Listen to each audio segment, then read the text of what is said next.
ఓం నమ శివాయ, ఓం నమో నారాయణయ, శ్రీమాత్రే నమ. మాస్టర్ జ్యోతిషానికి స్వాగతం. మరిన్ని విలువైన వీడియోల కోసం నా ఛానల్ సబ్స్క్రైబ్ చేయండి, లైక్ చేయండి, షేర్ చేయండి. ఈరోజు చెప్పబోయే అంశము పంచభూతాలు, వాయుతత్వం. పంచభూతాల్లో మూడోదైన వాయుతత్వము గృహంలో తూర్పు దిక్కున ప్రాతినిధ్యం వహిస్తుంది.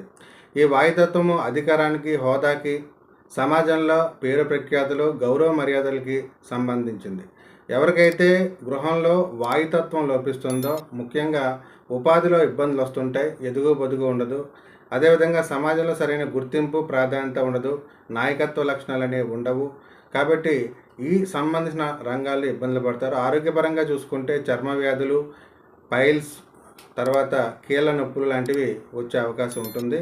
కాబట్టి వాయుతత్వం అనేది గృహంలో కానీ, వ్యాపార స్థలంలో కానీ, ఆఫీస్లో కానీ బలహీనపడిన, సమతుల్యంగా లేకపోయినా అక్కడ స్టీల్ ప్రొటెక్టర్ వేసి ఈ యొక్క తత్వాన్ని యాక్టివేట్ చేసి మంచి ఫలితాలను రాబట్టవచ్చు.